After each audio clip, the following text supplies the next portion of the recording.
Arab രാജ്യങ്ങൾ ഇറാന് പിന്തുണ പ്രഖ്യാപിച്ചു. സൈനിക ബേസുകൾക്ക് നിരീക്ഷണം നൽകാൻ വേണ്ടിയിട്ടുള്ള തീരുമാനവും എടുത്തിരിക്കുന്നു എന്നുള്ളതാണ് ഈ മേഖലയിൽ നിന്ന് ഇപ്പോൾ പുറത്തു വന്നുകൊണ്ടിരിക്കുന്ന വിവരം. ഇത് വെനിസുലയിൽ അമേരിക്ക നടത്തിയ രാഷ്ട്രീയ നീക്കം അതൊരു ഗുണ്ട ആക്ട് പോലെയോ അതിന് സമാനമായിരിക്കുന്ന സാഹചര്യങ്ങളോ ആണ് എന്ന് വിലയിരുത്തപ്പെടുന്നു.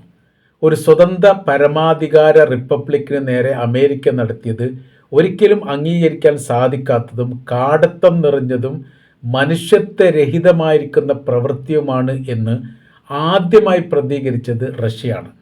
കൂടെ ചൈനയും അതോടനുബന്ധിച്ച് ഇറാനും പിന്നീട് കൊറിയയും. 4 രാഷ്ട്രങ്ങൾ ശക്തമായിരിക്കുന്ന പ്രതിഷേധം ഈ വിഷയവുമായിട്ട് ബന്ധപ്പെട്ടിട്ട് ഉണ്ടാക്കി. ഇതോടെ അമേരിക്കയുടെ നയങ്ങളും നിലപാടുകളും അറേബ്യൻ മേഖലയിലും ചർച്ചയായി.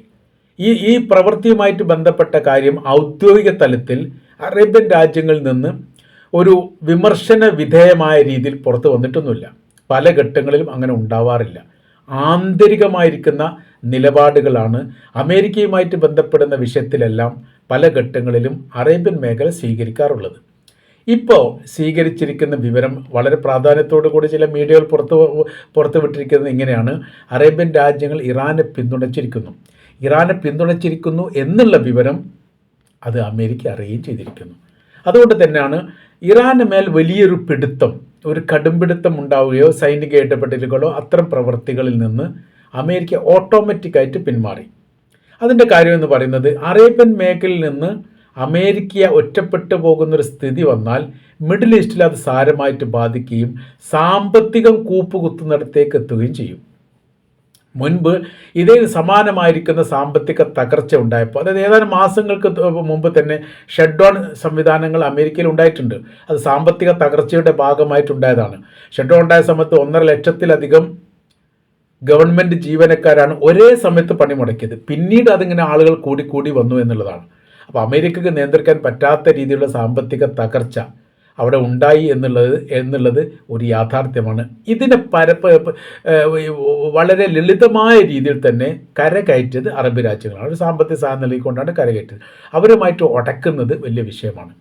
ഇപ്പോൾ അറബ് രാജ്യങ്ങളുടെ വിഷയം എന്ന് പറഞ്ഞാൽ, ഈ വെനിസുല എന്ന് പറഞ്ഞാൽ വലിയ സൈനിക സംവിധാനം ഉള്ള രാജ്യമാണ്. അത് ക്യൂബയെ പോലെ അല്ലെങ്കിൽ ചൈനയുടെ ഒരു ഭാഗം തന്നെ വേണമെങ്കിൽ പറയാൻ പറ്റും. ആധുനികമായിട്ട് നിർമ്മിക്കപ്പെടുന്ന ആയുധങ്ങൾ, അതായത് റഷ്യ ആണെങ്കിലും ചൈനയാണെങ്കിലും ഇറാൻ ആണെങ്കിലും, അത് ആദ്യം തന്നെ വിൽപ്പന നടത്തുകയോ വാങ്ങുകയോ ചെയ്യുന്ന രാജ്യങ്ങളിൽ ഒന്ന് വെനിസുലയാണ്.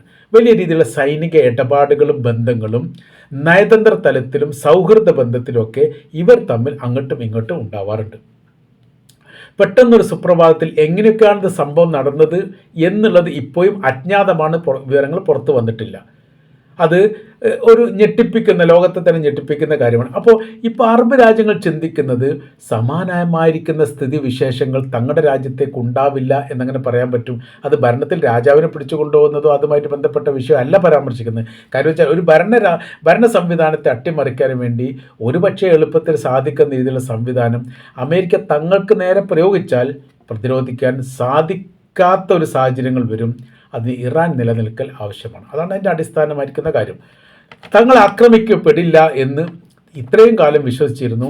ഖത്തറിന് നേരെ ആക്രമണം ഉണ്ടായതോടുകൂടി ആ വിശ്വാസം പോയി. അപ്പോൾ ഇപ്പോൾ 2 തരത്തിൽ അവിടുന്ന് റിപ്പോർട്ട് പുറത്തു വരുന്നു. ഒന്ന്, അറബ് രാജ്യങ്ങൾ ഇറാന് പൂർണ്ണമായിരിക്കും പിന്തുണ നൽകി. ഈ പിന്തുണ നൽകിയതോട് കൂടിയിട്ട് അമേരിക്ക അറേബ്യൻ രാജ്യങ്ങൾ ഈ ഇറാനിൽ നിന്ന് പതുക്കെ പിന്മാറി. പിന്നെ അത് എന്തുണ്ടായി, മറ്റ് രാജ്യത്തിനെ കുറിച്ചുള്ള അഭിപ്രായങ്ങൾ പറയുന്ന സ്ഥിതിയിലേക്ക് എത്തി. അതാണ് കൊളംബിയ, ക്യൂബയുടെ പേരുകളൊക്കെ പറയുന്നത്. ഈ കാനഡയുടെ പേര് പോലും അതിൻ്റെ ഇടയിൽ പറഞ്ഞിട്ടുണ്ട്. ഞങ്ങളുടെ ഒരു സ്റ്റേറ്റിൻ്റെ നമ്പർ പറഞ്ഞിട്ട് അത്ര 55ാമത്തെ സ്റ്റേറ്റാണെന്ന് തോന്നുന്നു. അത്രയും സ്റ്റേറ്റ് ആക്കിയിട്ട് കൂട്ടി യോജിപ്പിക്കുക എന്ന തരത്തിലുള്ള അഭിപ്രായങ്ങൾ ഇതിന് മുൻപ് പറഞ്ഞു. അതിന് കാനഡ ശക്തമായിരിക്കുന്ന മറുപടി കൊടുത്തിട്ടുണ്ട്. രണ്ടാമത്തെ ഭാഗമായിട്ട് വരുന്നത് സൈനിക ബേസുകൾക്ക് നിരീക്ഷണം നടത്തുക എന്നുള്ളതാണ്. ഏതാ സൈനിക ബേസ്? അറബ് രാജ്യങ്ങളിൽ പ്രവർത്തിക്കുന്ന അമേരിക്കയുടെ സൈനിക ബേസുകൾക്ക് ഇത്രയും കാലത്തിനിടയിൽ ആ ഗവൺമെൻറ് ഒരു നിരീക്ഷണം നടത്തുകയോ പരിശോധിക്കുകയോ നിരീക്ഷണവുമായിട്ട് ബന്ധപ്പെട്ട എന്തെങ്കിലും പ്രവർത്തികൾ ചെയ്യുകയോ ഉണ്ടായിട്ടില്ല. അവിടേക്ക് വിമാനം വരുന്നു, അവിടുന്ന് പോകുന്നു. അവരുടെ രാജ്യം പോലെയാണ് അറബ് രാജ്യങ്ങൾ പ്രവർത്തിക്കുന്ന അമേരിക്കയുടെ ബേസുകളെയും അമേരിക്കയുടെ സൈനിക താവളങ്ങളെയും യഥാർത്ഥത്തിൽ അവർ കൊണ്ടു നടക്കാറുള്ളത്. ഇത് മുൻപ് ഇറാൻ്റെ പ്രസിഡന്റായിരുന്ന ഇബ്രാഹിം റൈസി ജിദ്ദ ഉച്ചകോടിയോടനുബന്ധിച്ച് പറഞ്ഞിരിക്കുന്ന പ്രധാനപ്പെട്ട കാര്യങ്ങളിൽ ഒന്ന്, നിങ്ങളുടെ രാജ്യത്ത് പ്രവർത്തിക്കുന്ന അമേരിക്കയുടെ സൈനിക മേഖല അത് എങ്ങനെയാണ് അവർ പ്രവർത്തിക്കുന്നത് എന്നതിനെക്കുറിച്ചുള്ള ഒരു നിരീക്ഷണം നിങ്ങൾ നടത്തുകയും അതേക്കുറിച്ച് അറിവ് നിങ്ങൾക്കുണ്ടാവുകയും വേണം. അഥവാ ആ രാജ്യത്തിലേക്ക് അമേരിക്കയുടെ വിമാനത്തിൽ നിന്ന്, യുദ്ധവിമാനത്തിൽ നിന്നോ അല്ലെങ്കിൽ മറ്റേതെങ്കിലും ഈ സൈനിക വിമാനത്തിൽ നിന്നോ വരുന്ന വിമാനത്തിൽ എന്തൊക്കെ വസ്തുക്കളുണ്ട് എന്നുള്ളതും അത് എങ്ങോട്ടാണ് പോകുന്നത് എന്നുള്ളതിനെക്കുറിച്ച് നിങ്ങൾക്കറിയുന്നില്ലെങ്കിൽ ഒരുപക്ഷെ നിങ്ങൾക്കെതിരെ പ്രയോഗിക്കാൻ ആയുധങ്ങൾ ശേഖരിക്കുകയാണ് എന്ന് പോലും അറിയാൻ പറ്റാതെ വരും. അതാണിപ്പോൾ ഇസ്രായേൽ ആക്രമിച്ച സമയത്ത് അതിനെ പ്രതിരോധിക്കാൻ വേണ്ടി അമേരിക്കയ്ക്ക് സാധിച്ചിട്ടില്ല. ഖത്തറിനെ ആക്രമിച്ച സമയത്ത് പ്രതിരോധിക്കാൻ സാധിച്ചിട്ടില്ല. മാത്രമല്ല എല്ലാ ഇൻ്റലിജൻസ് സംവിധാനവും പരാജയപ്പെട്ടു. റഡാർ സംവിധാനം ഒന്നുകിൽ ഓഫാക്കിയിട്ടു, അതല്ലെങ്കിൽ അതിൻ്റെ രഹസ്യങ്ങൾ പറയാതിരുന്നു. ഇങ്ങനത്തെ കുറേ വിഷയങ്ങൾ അതിൽ വരുന്നുണ്ട്. സുരക്ഷിതമല്ല എന്ന് ചുരുക്കം. ഇപ്പോൾ പറയുന്നത് സൈനിക ബേസുകൾക്ക് നിരീക്ഷണം നടപ്പിലാക്കി, അത് പരസ്യമായിട്ടാണ് രഹസ്യമായിട്ടാണ് ഈ തരത്തിലാണ് എന്നതിനെക്കുറിച്ച് വേറൊന്നുമില്ല. ഏതായിരുന്നാലും അറബ് രാജ്യങ്ങളുടെ ചരിത്രത്തിൽ ആദ്യമായിട്ടാണ് ഇത്തരമൊരു അമേരിക്കയുടെ സൈനിക ബേസുകൾക്ക് സുരക്ഷിതത്വവുമായിട്ട് ബന്ധപ്പെട്ട കാര്യങ്ങൾ നിരീക്ഷണാടിസ്ഥാനത്തിൽ ശ്രദ്ധിക്കപ്പെടുന്ന ഒരു സാഹചര്യങ്ങൾ ഉണ്ടാകുന്നത് ആദ്യമാണ് എന്ന് ചുരുക്കം.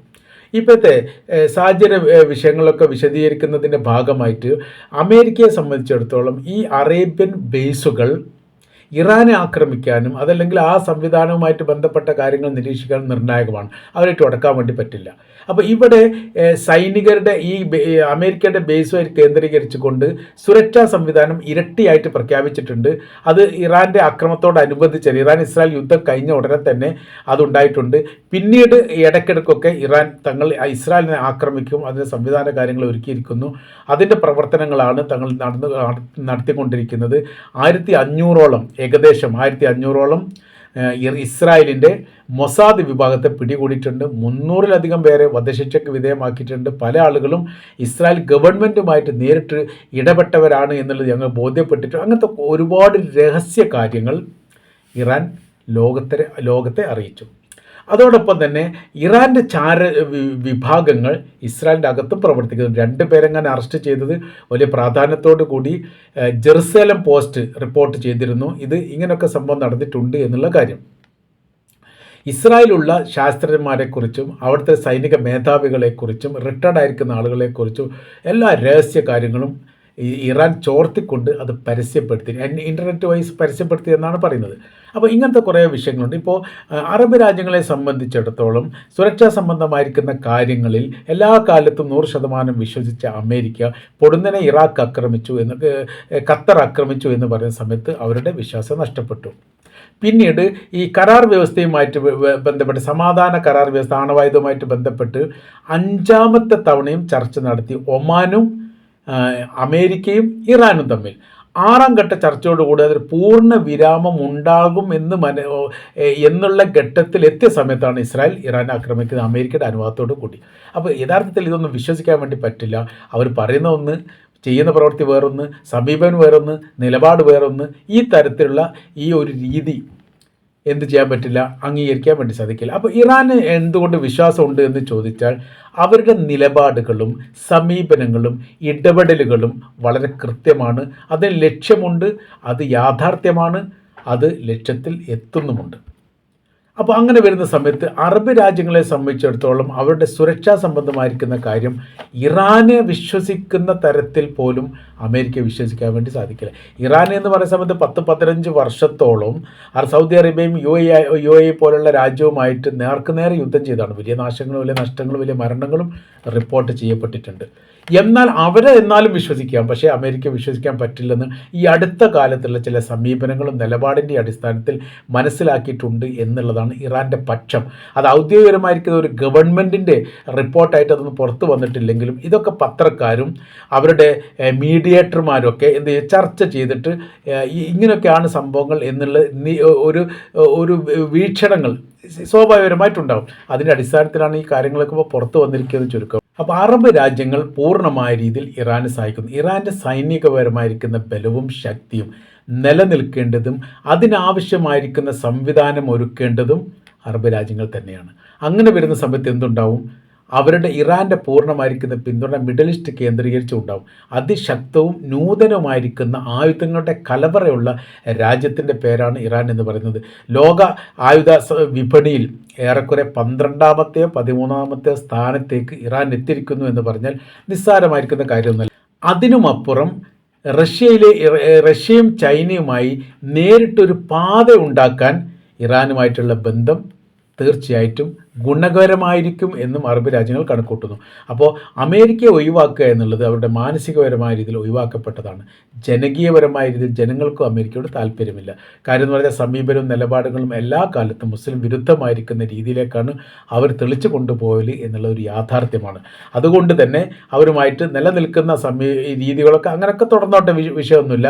പക്ഷേ തങ്ങൾ ആക്രമിക്കുന്ന ഒരു സ്ഥിതി ഉണ്ടായാൽ അതിനെ പ്രതിരോധിക്കാൻ വേണ്ടിയിട്ട് റഷ്യയെ പോലുള്ള സൈനികപരമായിരിക്കുന്ന ശക്തി ആവശ്യമാണ് എന്ന് അറബ് ലോകത്തിന് മനസ്സിലായിട്ടുണ്ട് എന്ന് ചുരുക്കം. അതുകൊണ്ട് അറബ് രാജ്യങ്ങൾ ഇറാനെ പിന്തുണക്കുന്നു. ഇറാൻ നിലനിൽക്കണം എന്നുള്ളത് അവരെ സംബന്ധിച്ചിടത്തോളം നിർബന്ധമായിരിക്കുന്ന ആവശ്യമാണ്. ഇറാൻ്റെ നിലനിൽപ്പാണ് യഥാർത്ഥത്തിൽ അറബ് രാജ്യങ്ങളിലെ വർത്തമാന കാലത്തിലെ നിലനിൽപ്പ് എന്ന് തീർച്ചയായിട്ടും ഈ വിഷയവുമായിട്ട് ബന്ധപ്പെട്ട് നമുക്ക് പറയാൻ വേണ്ടിയിട്ട് സാധിക്കുന്നതാണ്.